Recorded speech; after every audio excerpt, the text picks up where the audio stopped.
Permettez-moi d'introduire ici la théorie des 5 éléments. Cette théorie a beaucoup d'implications et beaucoup d'importance pour la tradition chinoise, et rassurez-vous, nous aurons l'occasion d'y revenir et d'approfondir ultérieurement.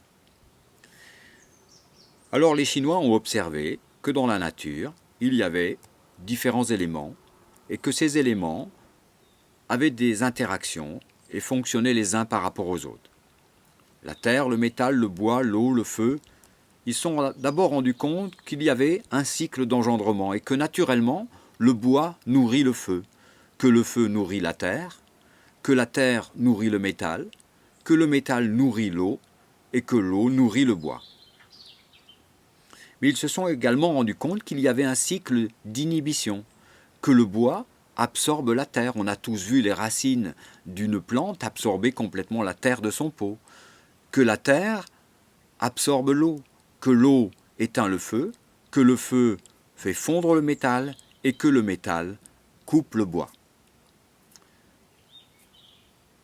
On retrouve un lien avec ces éléments et les différents organes du corps, ce qui aura beaucoup d'importance pour la médecine, à savoir que la terre est liée à la rate et à l'estomac, que le métal sera lié aux poumons et aux gros intestins, que l'eau est liée aux reins et à la vessie, que le foie et la vésicule biliaire sont liés au bois, et enfin que le cœur et l'intestin grêle sont liés au feu.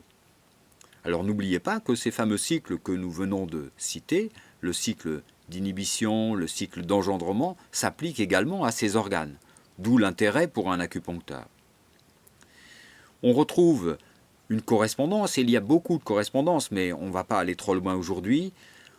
On retrouve la correspondance des saveurs, à savoir que le sucré, pour les Chinois, va stimuler la rate et l'estomac, que le piquant va stimuler le poumon et le gros intestin, le salé va stimuler le rein, l'acide va stimuler le foie et la vésicule biliaire, et enfin que l'amer, la saveur amère, va stimuler le cœur et l'intestin grêle.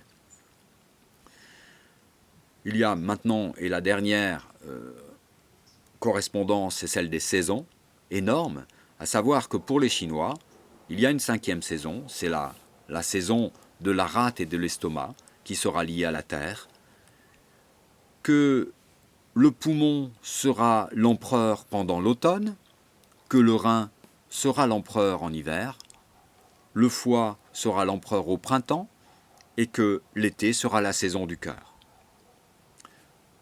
Une autre présentation des saisons, avec les couleurs. N'oublions pas que les couleurs correspondent à ces organes et vont les stimuler, que dans notre assiette, ces couleurs auront leur importance et vont également stimuler nos organes en correspondance avec ces couleurs. Donc, vous voyez qu'il y a une grande implication, une grande résonance, mais restons-en simplement à cette approche simple sur laquelle je voulais terminer, c'est la représentation d'une année. Avec une grande particularité pour les Chinois, c'est que les saisons sont centrées sur les solstices et les équinoxes.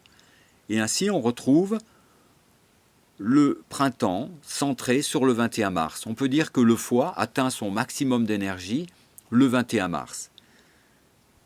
Que le cœur et l'été sont centrés sur le 21 juin.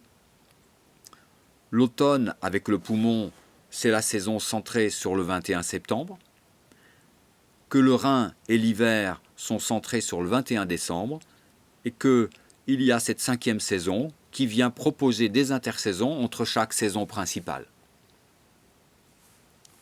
Cela conclut cet exposé et rassurez-vous, nous reviendrons et approfondirons toutes ces informations.